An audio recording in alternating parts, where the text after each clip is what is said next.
एक समय की बात है, कैलाश पर्वत पर महादेव व पार्वती जी की आपस में गोष्ठी हुई। तब पार्वती जी ने महादेव जी से पूछा, महादेव, आप अपने किस ज्ञान से पवित्र हुए हैं? वह कौन सा ज्ञान है जिसके बल से संसार के लोग आपको शिव जानकर पूजते हैं, जबकि आपके कर्म कुछ और ही दिखाई देते हैं?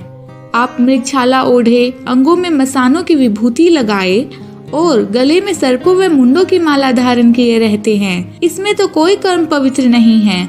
अतः आप मुझे उस ज्ञान के विषय में बताएं जिसके बल से आप अंदर से पवित्र हैं।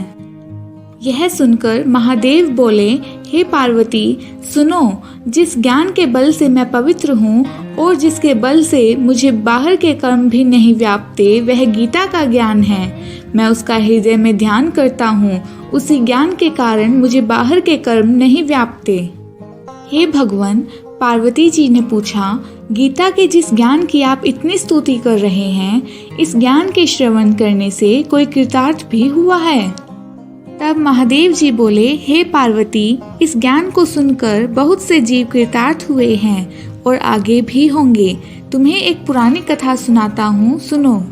एक समय पाताल लोक में शेषनाग की शैया पर श्री नारायण जी नेत्र मूंद कर आनंद में मग्न थे और श्री लक्ष्मी उनके चरण दबा रही थी। उस समय श्री लक्ष्मी जी ने पूछा, हे श्री नारायण जी, आप तो 14 लोकों के ईश्वर हैं, क्या आपको भी निद्रा सताती है? निद्रा और आलस तो तामसी पुरुषों की व्यापता है।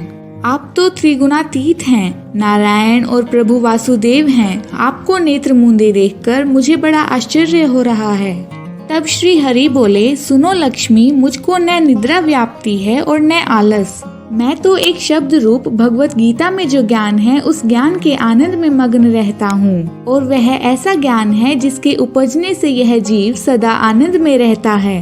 कोई क्लेश या दुख इस जीव को नहीं व्यापता। जैसे 24 अवतार मेरे साकार रूप हैं, वैसे ही यह गीता शब्द रूप अवतार है। इस गीता में मेरे अंग इस प्रकार हैं। गीता के पहले से 5वें अध्याय तक मेरा मुख है, अगले 5 अध्याय मेरी भुजा हैं, 5 अध्याय मेरा हृदय और मन है, 16वां अध्याय मेरा उदर है, 17वां अध्याय मेरी जांघें हैं और 18वां अध्याय मेरे चरण हैं। गीता के जितने भी श्लोक हैं वे सब मेरी नाड़ियां हैं, अक्षर मेरे रोम हैं। ऐसी मेरी जो शब्द रूपी गीता है, उसका अर्थ मैं हृदय में विचारता हूँ और आनंदित रहता हूँ। हे लक्ष्मी, तुम समझती होगी कि तुम मेरे चरण दबाती हो, मैं इस आनंद में मग्न रहता हूँ, मगर नहीं, मैं तो जिस आनंद में मग्न रहता हूँ वह गीता का ज्ञान है। यह सुनकर श्री लक्ष्मी जी ने कहा, हे प्रभु, यदि गीता जी का ऐसा ही ज्ञान है तो कृपा कर मुझे बताएं कि कौन कौन जीव इसे सुनकर कृतार्थ हुए हैं।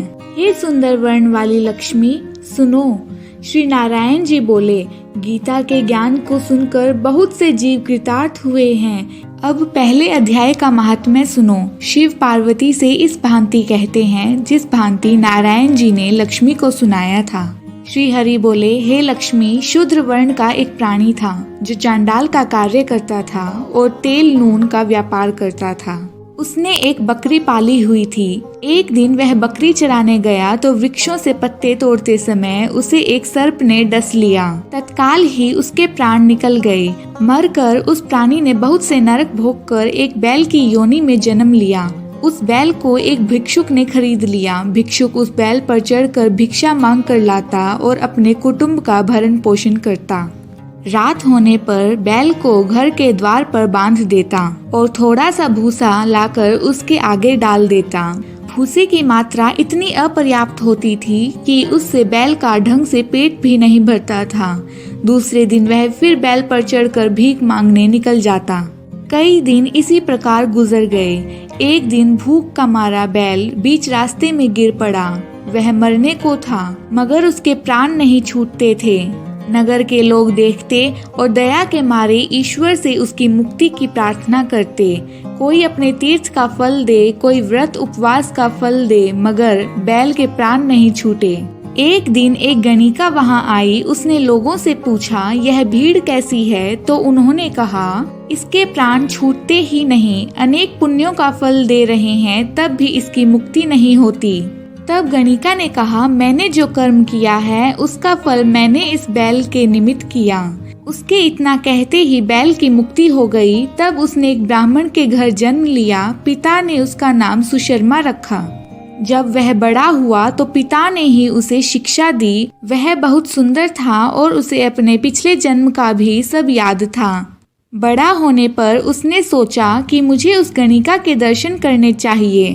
वह उसके घर गया और पूछा, क्या तू मुझे पहचानती है? तब गणिका ने कहा, मैं तो तुझे नहीं पहचानती, तू कौन है? तेरी मेरी क्या पहचान है? तब सुशर्मा ने कहा, मैं वही बैल हूँ जिसको तूने अपना पुण्य दिया था। मैंने बैल की योनि से छूटकर विप्र के घर जन्म लिया है। तू अपना वह पुण्य बता जो कि तूने मेरे निमित्त किया था।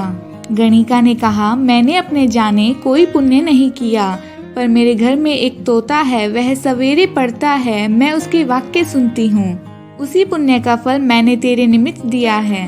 तब विप्र ने तोते से पूछा, तू सवेरे सवेरे क्या पढ़ता है? तोते ने कहा, मैं पिछले जन्म में विप्र का पुत्र था। पिता ने मुझे गीता के पहले अध्याय का पाठ सिखाया था। एक दिन मैंने कहा कि मुझको गुरुजी ने क्या पढ़ाया है। तब गुरुजी ने मुझको शाप दिया कि जा रे तू तोता होगा। तब मैं तोता हुआ। एक दिन फंदक मुझे पकड़ ले गया और उससे एक विप्र ने मुझे मोल ले लिया। वह विप्र अपने पुत्र को गीता का पाठ सिखलाता था।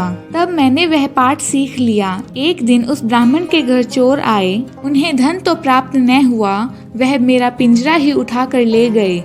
यह गणिका उस चोर की मित्र थी, उसने मुझे इसके पास दे दिया। सो मैं नित्य गीता जी के पहले अध्याय का पाठ करता हूँ और यह सुनती है।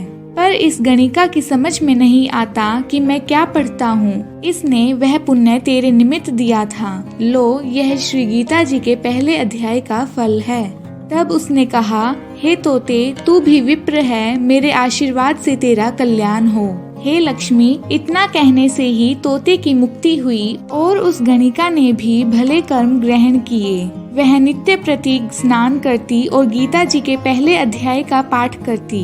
इसलिए क्या ब्राह्मण, क्या क्षत्रिय और क्या वैश्य, सभी उस वेश्या की पूजा करने लगे। श्री नारायण ने कहा, हे लक्ष्मी, जो अनजाने में भी गीता का प्रथम पाठ श्रवण करे तिसको भी मुक्ति मिलेगी और इसका फल कितना कहूँ, अतुल फल है। यह पहले अध्याय का महात्म्य है जो लक्ष्मी जी ने और आप सब ने श्रवण किया। जय श्री कृष्ण।